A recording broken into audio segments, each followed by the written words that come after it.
Hello, this is Anna Galetli, and we are going to continue talking about muscle physiology. We're looking now at part 3, and we're going to go into the details on the sliding filament mechanism. All right, so we've talked a little bit on the previous video about the actin and the myosin proteins, which are myofilaments, and these myofilaments are what are going to compose the sarcomeres. And then you'll remember that the sarcomeres, you string them together to make myofibrils. Okay? So the basic process, you've got a 1, 2, 3 step. You've got 1, myosin pulls the actin. This shortens the sarcomeres. This results in a muscle contraction overall. Okay, so very, very basic. Now, let's dig in a little bit deeper and actually look at the structure of the myosin molecule and the actin molecule and figure out why it's doing that. All right, so right here we have a picture of a standard myosin molecule, which basically consists of 2 myosin proteins, which twine around each other, and it kind of looks like a 2-headed snake making out. Okay, so you can see the tail right here, it's all twined, and then you've got the 2 heads. And they're pretty much going to do that and twine all together. But when you make a thick filament, you don't just have 1 myosin molecule, you have a lot of myosin molecules. So let's look at that. So in here, what you've done is you've taken a lot of these myosin proteins and bundled them up into a thick rope. And then you've got the little 2-headed snakes all popping out right on here. Now these 2-headed snakes right here, those are important because those are the binding sites. Each one of those has a binding site that's going to attach to the thin filament and pull it along. All right? So let's put the thin and the thick filament together. All right, so now we're looking at both. And what you will see is you've got right here is your thick filament in pink, and then the thin filament in blue. And so I think of these as blue beads or strands of blue pearls. And then this is my rope with the 2-headed snakes, okay? And again, notice how the thick filament goes across, and then on either side, there's a bit of thin filament, so that the thin filament overlaps with the thick filament. Now what's gonna happen is that each one of these little doohickeys is gonna come up and grab onto a binding site on the thin filament. When this contracts that way, it drags this that way. And you're going to do that over and over again. And this creates what is called the cross-bridge attachment. You need to memorize that phrase, cross-bridge attachment. All right, now let's look at the thin filament more closely. All right, so again, when I think of the thin filament, I imagine strands of blue pearls. And they don't have to be blue, they can be any color. It's just the books that we use color in blue. Each of these beads, all right, each bead or pearl is made out of something called actin, okay?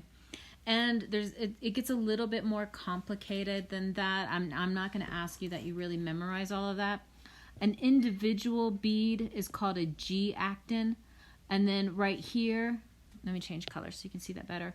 Right here, that is the binding site. Okay, notice that that binding site is covered by a rope. That rope is blocking the binding site, and that's important.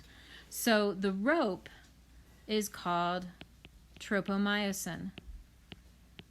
And when you are not doing a cross-bridge attachment, the tropomyosin blocks all of these little binding sites. Now notice next to each tropomyosin in yellow, right here, we have what is called troponin, and sometimes we call it the troponin complex. Each one of the little yellow beads has a name. Not going to ask you to memorize it. Just know it as troponin or troponin complex. So right here, this tells you what it does. The tropomyosin is blocking the cross-bridge attachment. It does that most of the time, but when you want a contraction to happen, you got to move it. The troponin moves the tropomyosin in order to expose that site. Let's look at that more closely.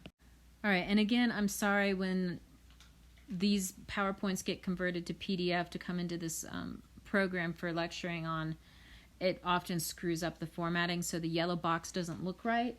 but on the PowerPoint it looks good. So just go and look at that, and it'll look a little bit better for you.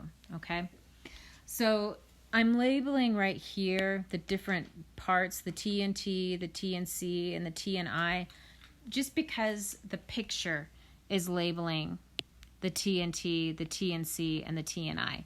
So you have that information, but I don't care that you know that. I'm not going to ask you to memorize which each one of those beads do. I want you to merge all of these concepts into one activity. Okay? So before we get started, let's get oriented. So here we have the strands of blue pearls, the double strands.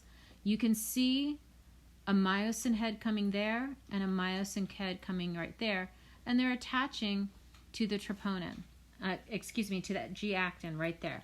So this is the attachment. Now, again, I've lost, because there would be a version of this over here where you'd see the tropomyosin blocking. But because of the way this copied over in the PDF, I can't show that to you, which is irritating, but that's the way it is. Right here, you see this little red edge. That's the myosin head. Down here, I have another myosin head, and I'll kind of draw that one in. That's a myosin head. Okay? Now, in blue, we've got the actin bead, and we've got the actin bead.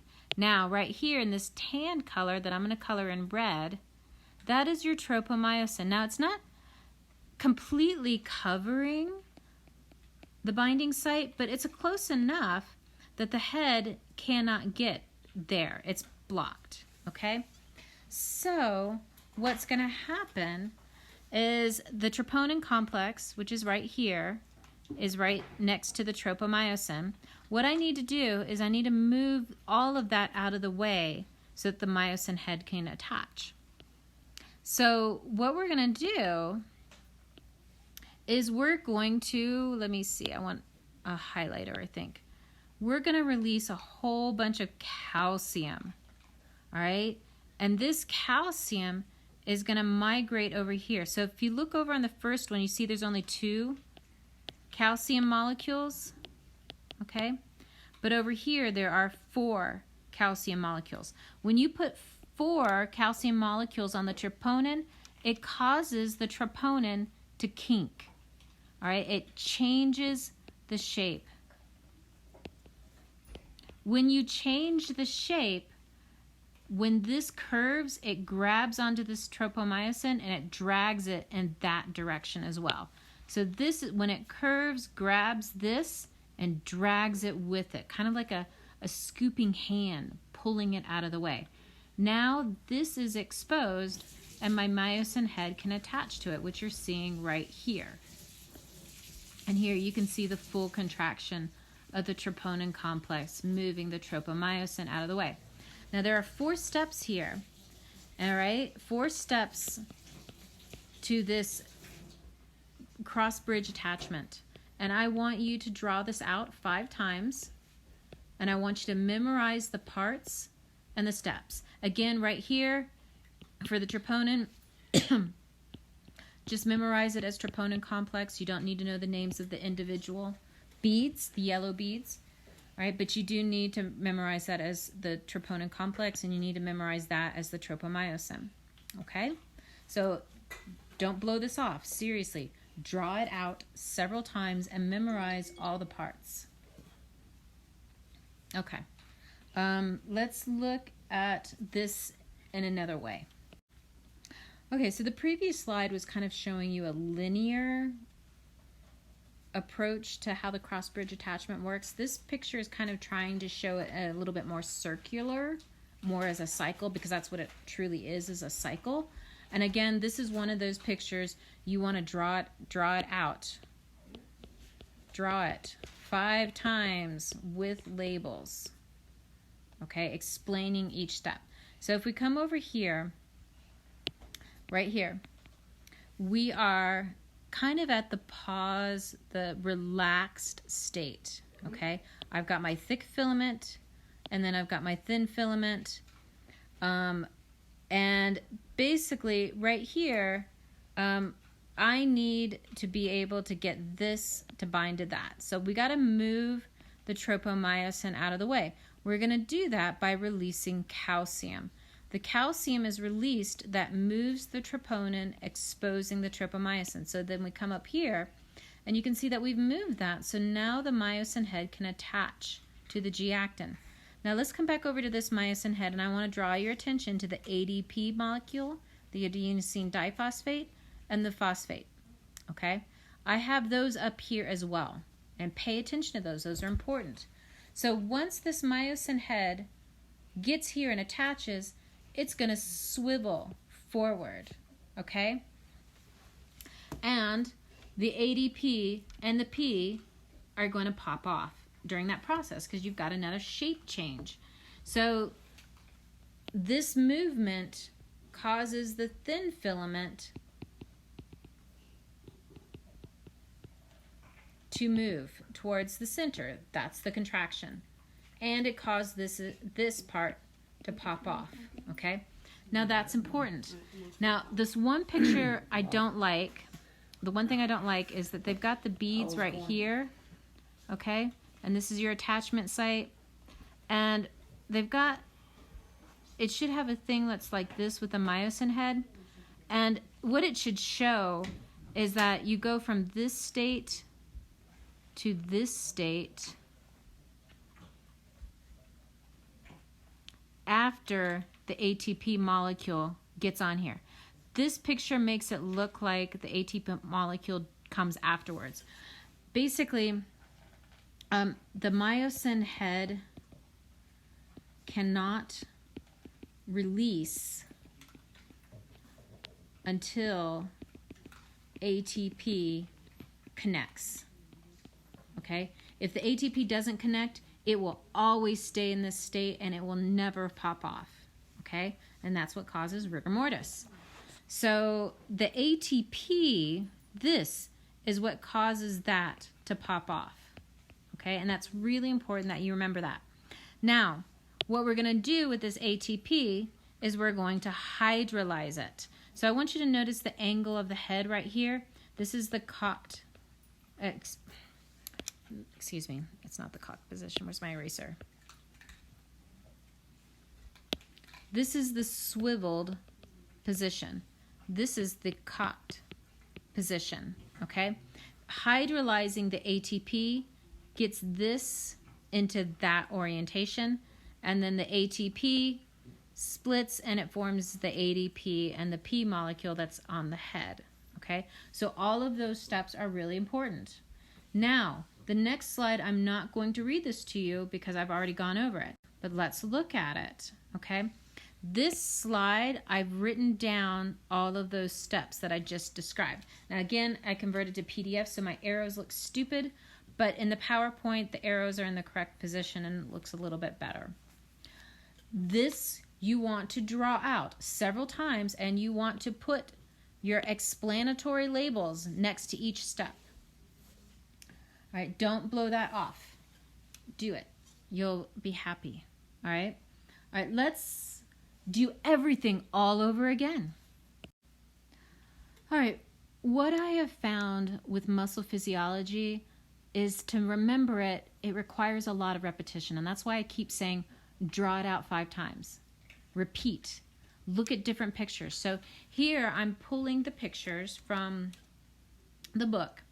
And these are different pictures because I want you to see it a little bit differently. And I want you to go over it a little bit differently. So right here in this particular one, we are showing the bone with a tendon. We've got epimysium, the whole muscle belly. If we blow this up, you can see the individual fascicles wrapped with perimysium. And then you, wait, they blew it up. Oh, those are the muscle fibers, sorry. I'm looking at this wrong. This is the perimysium, and these are the fascicles. That's the fascicle, that's the fascicle. And then out of the fascicle, we've got the individual cell. If we blow this up, we see the perimysium around the fascicle, and then you've got the individual muscle cell, and you just got to use your imagination to find the endomysium. Now we're going to take this and we're going to blow it up. You've got the sarcolemma, nucleus. I've got my individual myofibrils. I can see Z-discs, sarcoplasmic reticulum, myofibrils, myofilaments. All right, so do it repetitiously, going over it again. Next slide, same thing. You want to go over this with different pictures and think about it multiple times, multiple ways. So now we are looking at the myofibril. I can see my dark bands and light bands. Here's my Z disc, here's my Z disc. So this is the sarcomere. At the Z discs, I have the T tubules with the sarcoplasmic reticulum, which I know I haven't talked about yet, but believe me, I will. And then I can pull out the individual myofilaments, all right, of my myofibril, and you can see the thin filament and the thick filament. Blow this up. I can see a Z disc and Z disc, so this is my sarcomere. I've got the thick filament. On the two sides, I have the thin filament. This will pull in this direction. This will pull in this direction. I'm going to take this and I'm going to blow it up. I can see the myosin and the myosin. I can see thin filament and thin filament. Now, one of the things that blows my mind on this picture is the thin filaments are not blue anymore. They're pink. And then the thick filament's purple. So, in reality, these colors aren't real, all right? It's the books making them these colors because they're easier to see, which is another reason why I like this particular picture. Okay, that was the end of the slides on here. Again, draw it out 5 times with labels. Explain it to somebody else. It will help, okay? All right, so that's the end of this session. So you can go ahead and take a break now.